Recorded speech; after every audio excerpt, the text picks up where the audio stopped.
Hello everyone, welcome to our blouse design. आज का video बहुत इंपॉर्टेंट और बहुत नॉलेजफुल होने वाला है। अगर आप भी ब्लाउज़ की सिलाई करते हो तो आपको ये सब बातें पता होनी ज़रूरी है। तो आज का वीडियो एंड तक देखिएगा और अगर चैनल पर नए हैं तो चैनल को सब्सक्राइब करके बेल आइकन को भी ऑन कर लीजिएगा ताकि आपको आगे इसी तरह के नॉलेजफुल वीडियो मिलते रहें।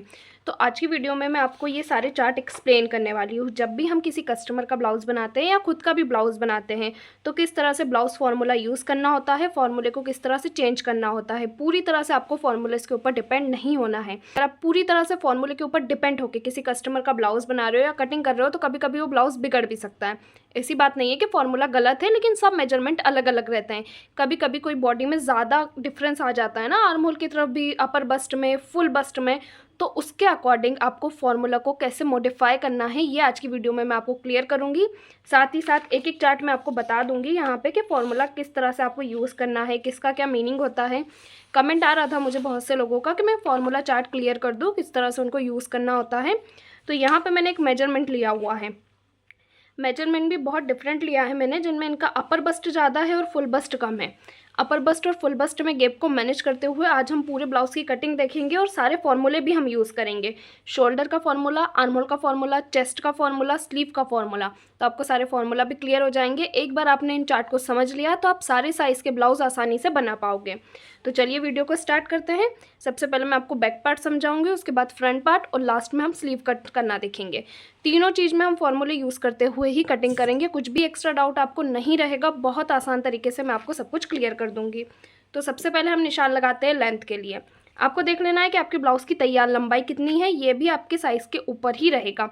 ऐसा नहीं है कि जितनी लंबाई मैं रख रही हूँ उतनी आपको रखना है। मेरी लंबाई यहाँ पे 13 है, आपकी 14, 15, 17 तक भी आ सकती है लेंथ।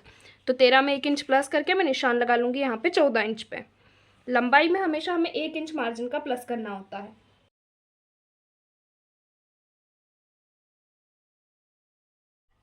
लेंथ का निशान लगाने के बाद दूसरा निशान हम लगाते हैं फुल शोल्डर का हाफ करके। तो आपको देख लेना है कि आपके शोल्डर कितने आ रहे हैं। यहाँ पे आपको शोल्डर का मेजरमेंट ध्यान से लेना है। आपने आपके ब्लाउज से ले या बॉडी से ले, अगर आप बॉडी से भी मेजरमेंट ले रहे हो तो ध्यान रहे कि 38 चेस्ट साइज़ में कभी कभी शोल्डर कोई 17 इंच तक नाप लेते हैं, कोई 16 इंच तक नाप लेते हैं। तो एक परफेक्ट नाप लेना आपको आना चाहिए। जब आप बॉडी से नापते हैं तो सेंटर तक आपकी शोल्डर आनी चाहिए।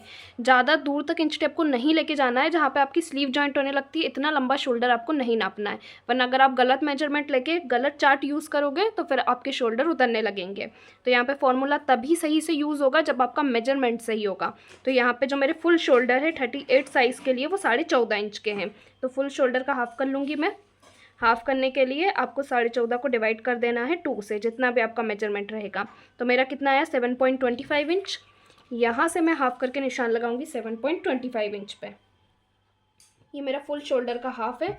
फुल शोल्डर का हाफ करके निशान लगाने के बाद यहाँ पे हम निकालते हैं हमारे परफेक्ट शोल्डर। तो परफेक्ट शोल्डर निकालने के लिए हमें चार्ट यूज़ करना होता है। ये हमारा शोल्डर चार्ट है। इसमें हम देख के हमारे परफेक्ट शोल्डर निकालेंगे। तो उसके लिए आपको पता होना चाहिए कि आप नेक डीप कितना रख रहे हो।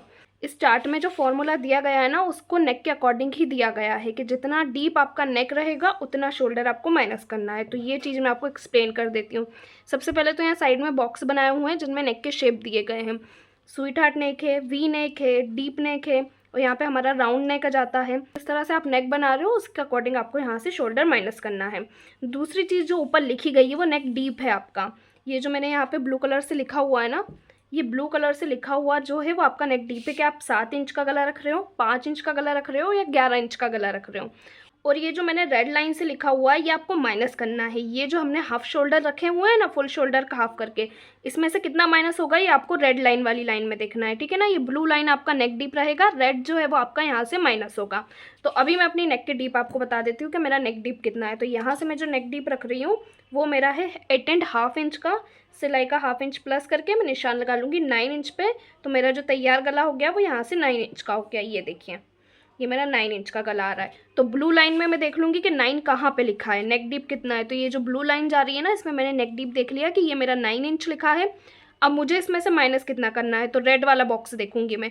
9 के नीचे जितना भी लिखा होगा ना उतना आपको माइनस करना है। सबसे पहले ब्लू लाइन में आपको मिला लेना है कि आपका नेक डिप कितना है, उसके बाद आपको रेड लाइन देखनी है। ब्लू लाइन के नीचे जो रेड लाइन आ रही होगी उसको आपको माइनस करना है। तो यहाँ पे 9 इंच के गले में मुझे कितना माइनस करना होगा, 1.6 इंच। 1.6 इंच में शोल्डर को माइनस कर दूंगी। अब 1.6 इंच भी मैं आपको क्लियर कर देती हूँ। 1 तो हमारा ये हो गया। 1 के बाद ये जो छोटी छोटी लाइनें होती हैं ना इंच टेप में, इसको आपको गिन लेना है 6 इंच तक। 1 2 3 4 5 एंड 6। 1 के बाद जहाँ भी 6 लाइन आ रही होगी उसे बोलेंगे 1.6 इंच। इसको मैं माइनस कर दूंगी। माइनस करने के बाद जितना भी मेरा बचेगा वो मेरे परफेक्ट शोल्डर रहेंगे। इस तरह से शोल्डर माइनस चार्ट का यूज़ करते हुए आप अपने परफेक्ट शोल्डर निकाल सकते हैं। तो 38 साइज़ के लिए मेरे परफेक्ट शोल्डर कितने इंच के आए हैं? 5.5 इंच के। 5.5 इंच के मैंने यहाँ पे शोल्डर रखे हैं। दूसरा निशान लगाते हैं हम आर्म होल के लिए। तो चलिए आर्म होल का फॉर्मूला देख लेते हैं। तो यहाँ पे ये मेरा आर्म होल चार्ट है, इसमें आपको दिख जाएगा blouse arm hole formula.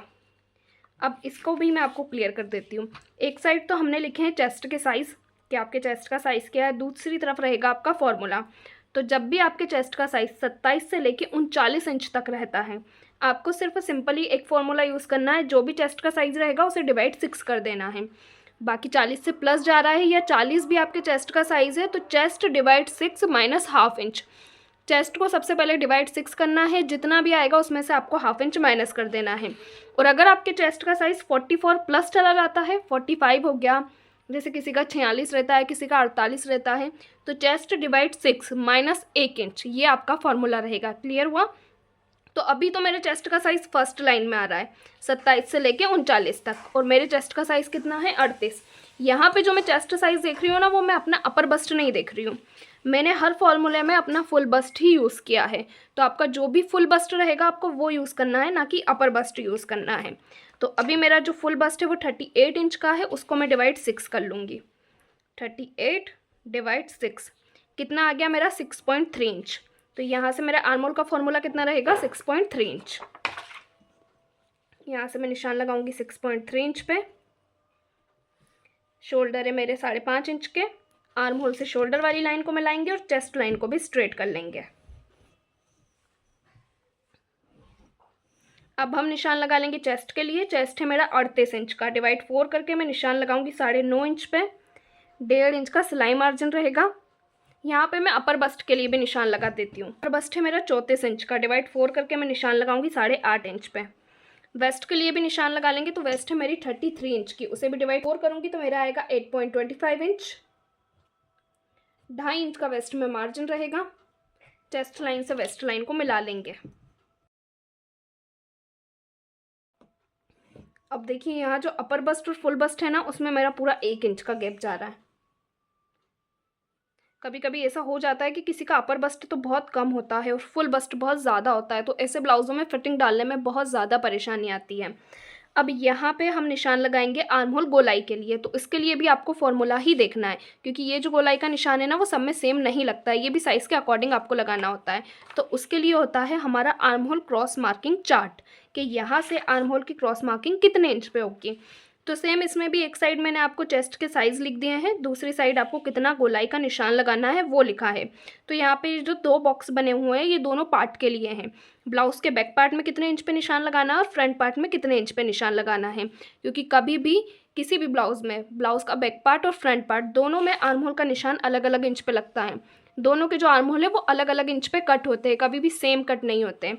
Back part की गहराई थोड़ी ज़्यादा इंच पे लेते हैं, जबकि जो फ्रंट पार्ट की गहराई का निशान रहता है वो कम इंच पे लगाया जाता है। तो यहाँ पे चेस्ट साइज़ के अकॉर्डिंग आपको निशान लगाना है। तो अभी मैं अपना साइज़ देख लूँगी, आपका जो भी साइज़ रहेगा उसको आपको देख लेना है। तो मेरे जो चेस्ट का साइज़ है वो 38 है।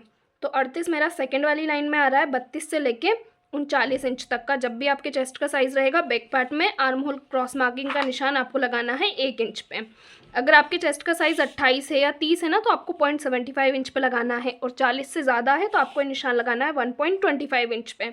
अभी मेरा तो 38 है ना, तो मैं यहाँ से निशान लगा लूँगी 1 इंच पे। कर्व को रखेंगे और इसका शेप देंगे। शेप देने से पहले आपको क्या करना है, आर्म होल को यहाँ से हाफ इंच डाउन कर देना है ताकि स्लीव की फिटिंग एकदम परफेक्ट आए। अब कर्व को रखते हुए इसकी गोलाई देंगे।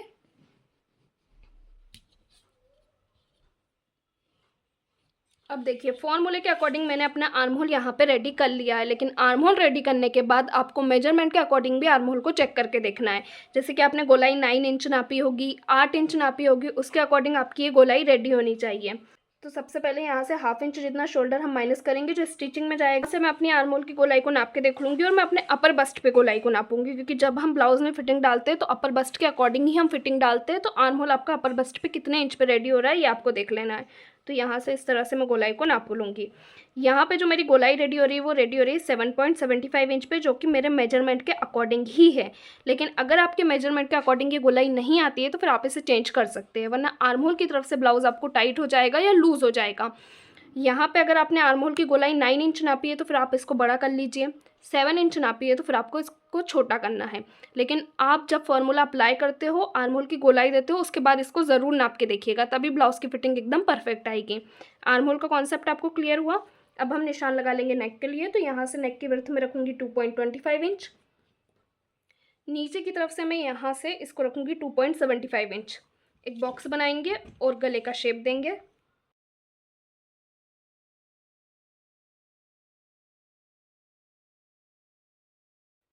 अब वेस्ट में हमारा डॉट पॉइंट आता है, तो डॉट के लिए निशान लगाएंगे 4 इंच पे। यहाँ से भी मैं निशान लगाऊंगी 4 इंच पे, और दोनों तरफ से इस डॉट पॉइंट को सिलाई में आपको कवर करना है 1/2 इंच। बैक पार्ट की मार्किंग यहाँ पे मैंने क्लियर समझा दी है। अब जो आपके शोल्डर रहेंगे ना, उसको सिर्फ आपको 0.25 इंच माइनस करना है नेक की तरफ। माइनस करने के बाद बैक पार्ट को हम कट कर लेंगे और फ्रंट पार्ट की कटिंग देखेंगे।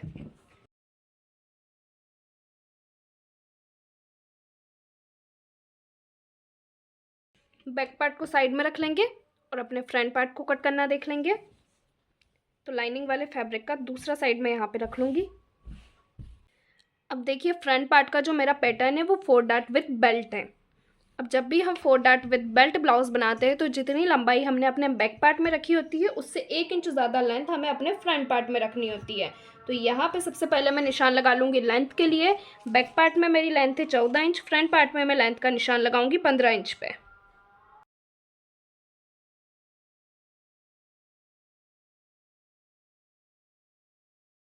लेंथ का निशान लगाने के बाद दूसरा निशान आपको लगाना है हुकाई पट्टी के मार्जिन के लिए। नीचे की तरफ से मैं 0.25 इंच का हुकाई पट्टी का मार्जिन निकाल लूँगी, क्योंकि फ्रंट पार्ट मेरा ओपन है।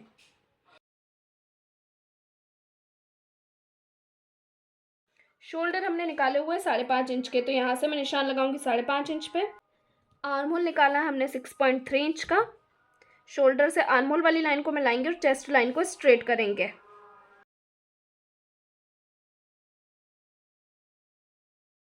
अब हम निशान लगा लेंगे चेस्ट के लिए। तो देखिए जब भी आप फ्रंट पार्ट में चेस्ट का निशान लगाते हो, आपको 2 इंच की लूजिंग ऐड करते हुए ही चेस्ट का निशान लगाना होता है।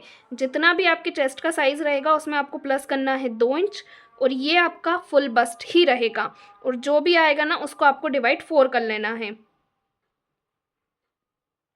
तो यहाँ पे आया मेरा 40 को मैं डिवाइड 4 करते हुए निशान लगाऊंगी 10 इंच पे। 1.5 इंच का सिलाई मार्जिन रहेगा, और ये जो हमने लूजिंग ऐड करी है ये हमारे आर्म होल में कवर हो जाएगी। बस वीडियो को आपको एंड तक देखना है तो आपको कॉन्सेप्ट क्लियर हो जाएगा कि किस तरह से आपको आर्म होल की कटिंग करनी है। अब फ्रंट पार्ट में हम आर्म होल गोलाई के लिए निशान लगाते हैं, तो उसके लिए वापस से आपको arm hole cross marking chart देख लेना है। अब इस चार्ट में आपको फ्रंट पार्ट की गोलाई देखनी है। सबसे पहले हमने बैक पार्ट के लिए गोलाई देख ली थी। अब वापस से हम चेस्ट का साइज़ देख लेंगे। तो चेस्ट का साइज़ मेरा 38 है। 38 के लिए फ्रंट पार्ट में आपको कितनी गोलाई देनी है? 0.75 इंच पे। तो यहाँ से मैं गोलाई का निशान लगा लूँगी 0.75 इंच पे। शोल्डर से आर्म होल वाली लाइन का सेंटर निकालते हुए ही आपको गोलाई देनी है। सेंटर निकालेंगे, सेंटर से अंदर आएंगे 0.25 इंच। इससे जो फ्रंट पार्ट के आर्म होल की फिटिंग रहती है ना वो एकदम परफेक्ट आती है। कर्व को रखेंगे और इसकी गोलाई देंगे। आर्म होल की गोलाई देने के बाद मैं निशान लगा लूँगी नेक के लिए 2.25 इंच पे, और ये हुकाई पट्टी का मार्जिन छोड़ते हुए ही मैं निशान लगा रही हूँ। नेक लंबाई के लिए मैं निशान लगाऊंगी 7 इंच पे। यहाँ से नेक की विड्थ रखूँगी 2.75 इंच। एक बॉक्स बनाएंगे और नेक का शेप देंगे। नेक का शेप देने के बाद आपको एक चीज़ ध्यान में रखना है, जो आपने आर्म होल का शेप दिया है और जो नेक का शेप दिया है उन दोनों के बीच का जो गैप है वो 2.5 से 3 इंच तक का होना चाहिए। अगर ये ज़्यादा कम आप रख दोगे ना तो शोल्डर फोल्ड होने लगेंगे अंदर की तरफ, जैसे शोल्डर पे उतरने लगते हैं। तो देखिए ये मेरा 2.75 इंच तक आ रहा है। आपका भी 3 इंच या 2.5 इंच तक तो आना ही चाहिए। अगर ये गैप आपका 1 इंच या 1.5 इंच तक रहता है ना तो फिर ये आपको प्रॉब्लम देगा। अब यहाँ पे हमने इतनी मार्किंग कर ली, अब हम निशान लगाएंगे 4 डार्ट के लिए, यानी कि हमारे डॉट पॉइंट कितने इंच पे रेडी होंगे। तो उसके लिए आपको क्या करना है, शोल्डर का एक सेंटर निकालना है। सेंटर से हम निशान लगाते हैं शोल्डर टू एपेक्स के लिए। तो जब भी हम 4 डार्ट ब्लाउज बनाते हैं, जितना भी हमारा शोल्डर टू एपेक्स रहता है उसमें हमें सिलाई का कुछ भी प्लस नहीं करना है, डायरेक्ट शोल्डर टू एपेक्स के लिए निशान लगाना है। तो यहाँ पे मेरा शोल्डर टू एपेक्स से 8.5 इंच मैं निशान लगा लूँगी 8.5 इंच पे, और ये हमारा सेंटर रहेगा। एपेक्स टू एपेक्स के लिए निशान लगाएंगे तो जितना भी एपेक्स टू एपेक्स आपका रहता है उसे आपको डिवाइड 2 करना होता है। तो अभी मेरा एपेक्स टू एपेक्स है 6.5 इंच, तो इसको मैं डिवाइड 2 कर लूँगी। कितना आया मेरा 3.25 इंच। 3.25 इंच में सिलाई का हम कितना प्लस करते हैं 0.25 इंच, कितना हो गया मेरा 3.5 इंच। यहाँ से मैं निशान लगाऊंगी 3.5 इंच पे। अब ये देखिए हमारा सेंटर ही है, इसी से हमारे चारों डॉट पॉइंट की मार्किंग होगी। तो सबसे पहले आपको मार्किंग करनी है फर्स्ट डॉट पॉइंट के लिए। फर्स्ट डॉट पॉइंट के लिए सेंटर से मैं नीचे आऊँगी 1.25 इंच। एपेक्स टू एपेक्स का निशान लगा लेंगे 3.5 इंच पे। यहाँ से भी निशान लगाएंगे 3.5 इंच पे और इस लाइन को सीधा मिला लेंगे। फर्स्ट डॉट पॉइंट की मार्किंग करने के बाद आपको दूसरा चार्ट कौन सा देखना होता है, हमारा टक्स चार्ट। टक्स चार्ट में आपको क्या पता चलता है और इसको यूज़ कैसे करना है ये मैं आपको बता देती हूँ। इसमें भी एक साइड मैंने आपको चेस्ट के साइज़ लिख दिया है, दूसरे साइड आपकी मार्किंग लिखी हुई है। तो सबसे पहले आपको चेस्ट का साइज़ देखना है। जैसे मेरे चेस्ट का साइज़ अभी कितना है 38, तो 38 में जो मेरा टक्स पॉइंट है वो दोनों तरफ से कितना कवर होगा 2.5 इंच, यानी कि टोटल ये मेरा 2.5 इंच आना चाहिए। यहाँ पे जो मैं पफ लेती हूँ ना, ये हमारा डिसाइड होता है। अगर आपके चेस्ट का साइज़ कितना है 32 है, तो आपको दोनों तरफ से 1-1 इंच लेना है, तो टोटल कितना हो जाएगा 2 इंच। तो मैं इसे दोनों तरफ से कितना लूँगी 1.25 इंच, तो मेरा टोटल कितना हो जाएगा 2.5 इंच। यहाँ से भी मैं इसे सिलाई में कवर करूँगी 1.25 इंच। और अगर आप प्रिंसेस कट ब्लाउज बनाते हो तो टोटल आपको यहाँ से कितना ले लेना है, इसे 2.5 इंच पे ही डायरेक्ट निशान लगा लेना है। अभी मैं 4 डार्ट ब्लाउज बना रही हूँ ना, इसलिए मैंने इसका हाफ करके दोनों साइड से निशान लगा दिया है। जब आप प्रिंसेस कट बनाते हो तो उतना आपको निशान लगा लेना है। बाकी इसे आप आपके अकॉर्डिंग चेंज भी कर सकते हो, ये पूरी तरह से आपके ऊपर रहता है कि फ्रंट में आपको कितना पफ चाहिए। जितना ज़्यादा डॉट पॉइंट को आप सिलाई में कवर करोगे उतना ज़्यादा आपको फ्रंट पार्ट में पफ देखने को मिलेगा। तो अगर आप इसे कम ज़्यादा करते हो ना, जैसे अगर आप 38 साइज़ में 2 इंच का भी डॉट पॉइंट ले रहे हो तो कोई दिक्कत नहीं है। अगर आपको कम पफ पसंद है तो फिर आप यहाँ से डॉट पॉइंट को कम सिलाई में कवर कीजिए। अब जहाँ तक आपका बेल्ट आएगा ना, वहाँ तक तो ये डॉट की लाइन आपकी स्ट्रेट रहती है, तो मेरा आएगा 2.5 इंच तक। तो 2.5 इंच तक मैं डॉट की लाइनों को स्ट्रेट रखूँगी। उसके बाद इसे हम इस तरह क्रॉस में मिला देंगे। तो ये मेरा टोटल सिलाई में कितना कवर हो गया 2.5 इंच। देखिए मैं नाप के भी बता देती हूँ, ये टोटल मेरा देखिए यहाँ से 2.5 इंच आ रहा है। इस तरह से आपका टोटल आना चाहिए। अब इसको फोल्ड करते हुए ही हम अपनी वेस्ट के लिए निशान लगाएंगे। मेरी वेस्ट है 8.25 इंच की, यहाँ से मैं निशान लगा लूँगी 8.25 इंच पे। वेस्ट में 1.5 इंच का सिलाई मार्जिन रहेगा, चेस्ट लाइन से वेस्ट लाइन को मिला लेंगे। अब फर्स्ट डॉट पॉइंट की मार्किंग करने के बाद बेल्ट का भी हम निशान लगा लेंगे 2.5 इंच पे। यहाँ से भी मैं 2.5 इंच पे निशान लगाऊंगी और ये मेरा बेल्ट रहेगा। बेल्ट में फ्रंट की तरफ से 1 इंच ऊपर आएंगे, 2 इंच पे निशान लगाते हुए क्रॉस में मिला देंगे। एक डॉट पॉइंट की मार्किंग हो गई, बाकी डॉट पॉइंट की भी हम मार्किंग कर लेंगे। दूसरे डॉट पॉइंट के लिए भी सेंटर से मैं कितना बाहर आऊँगी 1.25 इंच। तीसरे डॉट पॉइंट के लिए भी मैं सेंटर से बाहर जाऊँगी 1.25 इंच। ये हर साइज़ में आपका फिक्स है, इसमें कोई चेंज करने की ज़रूरत नहीं है। 3 डॉट पॉइंट का निशान आपको लगाना है 1.25 इंच पे। सेकेंड डॉट पॉइंट को सेंटर से स्ट्रेट करेंगे। थर्ड डॉट पॉइंट के लिए फिटिंग वाली लाइन का एक सेंटर निकालेंगे और सेंटर से नीचे आएंगे 1.5 इंच और क्रॉस में मिला देंगे। अब बात करते हैं फोर्थ डॉट पॉइंट की और सबसे इम्पॉर्टेंट डॉट पॉइंट की। इसका निशान आपको 1.25 इंच पे नहीं लगाना है, इसका निशान आपका लगता है 1.5 इंच पे। 1.5 इंच पे लगाने से ही जो आपकी गोलाई रहती है वो एकदम परफेक्ट आती है। ये इस तरह से थोड़ा सा दूर हो जाता है ना, इसलिए 0.25 इंच इसमें हमें एक्स्ट्रा लेना पड़ता है। 3 निशान मैंने लगाया है 1.25 इंच पे, फोर्थ डॉट पॉइंट का निशान लगाया है मैंने 1.5 इंच पे। अब जो आपका फोर्थ डॉट पॉइंट रहेगा ना, उसको आपको इस तरह कॉर्नर पे कैसे मिलाना है, उसके लिए आपको निशान लगाना है परफेक्ट, उसके बाद ही कॉर्नर पे मिलाना है, ऐसे डायरेक्ट शेप नहीं देना है। तो ये भी साइज़ का अकॉर्डिंग रहेगा। अगर आपके चेस्ट का साइज़ 38 से कम है तो आपको ये निशान लगाना है 1.5 इंच पे और 38 से ज़्यादा है या 38 है तो आपका ये निशान लगेगा 1.75 इंच पे। 38 से कम है तो 1.5 इंच पे, 38 से ज़्यादा या 38 है तो 1.75 इंच पे। अभी मेरा तो 38 है तो मैं निशान लगाऊंगी 1.75 इंच पे। इसको एपेक्स पॉइंट से मिलाएंगे।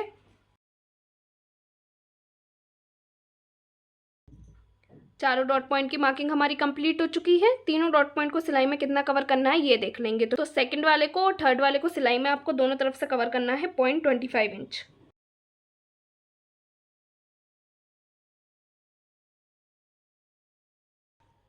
लास्ट बचता है हमारा फोर्थ वाला डॉट पॉइंट, तो वो सिलाई में आपका कवर होगा 1.25 इंच। ये भी साइज़ के अकॉर्डिंग रहेगा। चेस्ट का साइज़ 38 से कम है तो 1 इंच इसे सिलाई में कवर करना है। 38 है या 38 से ज़्यादा है तो 1.25 इंच सिलाई में कवर होगा। इसको क्रॉस में मिलाएंगे और इस लाइन को थोड़ा बाहर तक जाने देंगे। अब थर्ड वाली और फोर्थ वाली दोनों डॉट की लाइनों को आपको नाप के देखना है ये बराबर आ रही है या नहीं आ रही। तो फोर्थ वाली जो मेरी डॉट की लाइन है वो रेडी हो रही है 3.25 इंच पे। दूसरी जहाँ भी 3.25 इंच पे रेडी हो रही होगी वहाँ पे मैं निशान लगाऊंगी। हाफ इंच यहाँ से शोल्डर को माइनस करेंगे और दोनों को मिलाते हुए यहाँ पे बनाएंगे एक नया आर्म होल।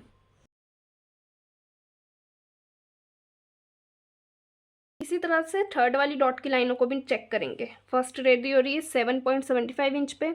दूसरी जहाँ भी 7.75 इंच पे रेडी हो रही होगी उतना कपड़ा एक्स्ट्रा निकाल लेंगे। ये आपका कटिंग में हो जाता है।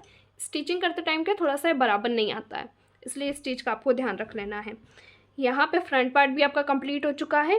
शोल्डर जो रहेंगे उसको 0.25 इंच नेक की तरफ माइनस करेंगे और मार्जिन निकालेंगे।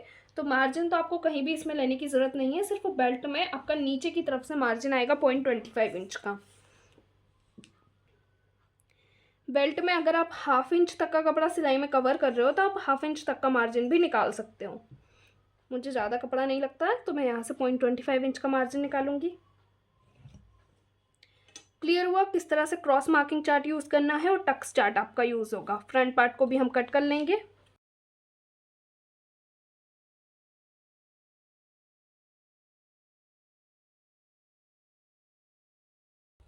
जो फोर्थ वाला डॉट रहता है ना उसके दोनों डॉट की लाइनों पे आपको कट लगा लेना है। बेल्ट को भी नाप के देख लेना है, जितना भी एक्स्ट्रा बेल्ट निकल रहा होगा उसको भी कट कर लेंगे। आप इसे स्टिचिंग में भी कट कर सकते हैं। फ्रंट क्लियर हुआ और बैक भी कट हो गया। अब स्लीव को किस तरह से कट करना है वो भी हम देख लेते हैं। तो अब मेरे पास यहाँ पे इतना कपड़ा बचा हुआ है, ये बहुत कम है क्योंकि मेरा जो फैब्रिक था ना वो 80 सेंटीमीटर ही था और साइज़ मेरा यहाँ पे थोड़ा सा बड़ा है 38। इसको मैं देखिए यहाँ पे 4 फोल्ड कर लूँगी। इसमें आराम से हमारी स्लीव निकल जाएगी, कोई दिक्कत नहीं आएगी। इस तरह से कभी कभी कपड़े कम पड़ जाते हैं। जो स्टिचिंग करता है उन्हें आसानी से पता होगा कि कितना ज़्यादा आपको एडजस्टमेंट करना पड़ता है जब फैब्रिक कम रहता है और साइज़ हमारा बड़ा रहता है। तो यहाँ पे हम निशान लगाएंगे स्लीव के लिए। तो स्लीव की जो मेरी लेंथ है वो है 3.5 इंच। उसमें 1 इंच प्लस करके मैं निशान लगाऊंगी 4.5 इंच पे। सिलाई का 1 इंच प्लस करते हुए लेंथ का निशान लगाया मैंने 4.5 इंच पे। जो स्लीव की लंबाई थी वो थी 3.5 इंच। अब यहाँ पे वापस से आपको चार्ट देखना है। जो आपका नेक्स्ट चार्ट रहेगा वो रहेगा आपका sleeve down chart. Sleeve down chart में आपको देखनी है कि आपकी स्लीव की लेंथ कितनी है और दूसरा निशान होता है आपकी आर्म होल वाली लाइन का। यहाँ पे जो मैंने डाउन लिखा है ना उसका मतलब है कि हमारी आर्म होल वाली लाइन का निशान यहाँ पे कितने इंच पे लगेगा। तो अभी मेरी स्लीव की लंबाई कितनी है 3.5 इंच। आपको ये नहीं देखना है कि 1 इंच प्लस करते हुए आपने कितने इंच पे निशान लगाया है, आपको ये देखना है कि आपकी स्लीव रेडी कितने इंच पे हो रही है। तो मेरी रेडी होगी 3.5 इंच पे, तो उसके अकॉर्डिंग मेरी आर्म होल वाली लाइन का निशान लगेगा 2.5 इंच पे, यानी कि 2.5 इंच पे। यहाँ से मैं निशान लगा लूँगी 2.5 इंच पे। इस लाइन को स्ट्रेट कर लेंगे। अगर आपकी स्लीव की लेंथ यहाँ से ज़्यादा होती, जैसे 6 या 7 इंच होती, तो फिर आपको ये निशान लगाना पड़ता 4 इंच पे। जितनी ज़्यादा स्लीव की लंबाई रहेगी उसके अकॉर्डिंग आपको ये वाला निशान लगाना है। अब हम बैक पार्ट लेंगे और बैक पार्ट से अपना आर्म होल नाप के देख लेंगे कि आर्म होल की गोलाई कितनी आ रही है। और ये आपको नापना है आपके फुल बस्ट तक। पहले तो हमने बस अपर बस्ट तक नापा था, अब हम फुल बस्ट से नापेंगे। फुल बस्ट पे मेरा गोलाई कितने इंच पे रेडी हो रहा है 9 इंच पे। डायरेक्ट 9 इंच पे आपको निशान नहीं लगाना है। 9 में से आपको कुछ माइनस करना है। कितना माइनस होगा 1/2 इंच। 9 में से 1/2 इंच माइनस करके मैं निशान लगाऊंगी 8.5 इंच पे। 1.5 इंच का सिलाई मार्जिन रखूँगी। फ्रंट गोलाई का निशान मैं यहाँ से लगाऊंगी 7 इंच पे और 1.5 इंच का मार्जिन। दोनों पॉइंट को मिला लेंगे। अब आपको आर्म होल वाली लाइन को क्रॉस में मिलाना है लेंथ वाली लाइन से। गोलाई देने के लिए इस लाइन के आपको निकालने हैं टोटल 2 सेंटर।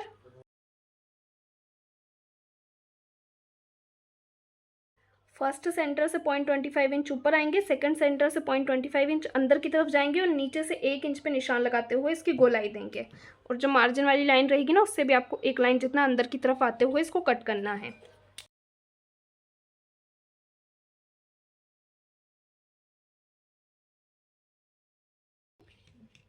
इस तरह से गोलाई देते हुए स्लीव की कटिंग कर लेंगे।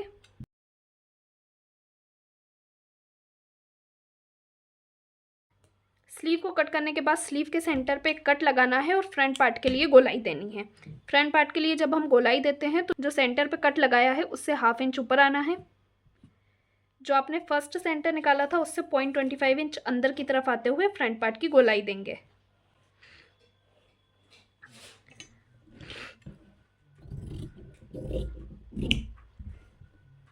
ये हो गया फ्रंट पार्ट और ये हो गया back part.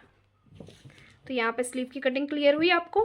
Sleeve, front part और बैक पार्ट सबको हमने कट कर लिया है। आपको क्लियर हुआ होगा कि एक एक चार्ट को किस तरह से यूज़ करना है। जब भी आप कोई ब्लाउज़ बनाते हैं तो उसमें आपको सारे फॉर्मूले यूज़ कर लेने हैं। ये सारे चार्ट की फ़ोटो आपको मेरे कम्युनिटी में मिल जाएगी, तो वहाँ से जाके आप देख सकते हैं, या इंस्टाग्राम पे मुझे डीएम भी कर सकते हैं, तो वहाँ से मैं आपको पर्सनली चार्ट की फ़ोटो भेज दूँगी। वीडियो पसंद आया तो वीडियो को लाइक, शेयर और सब्सक्राइब ज़रूर करें।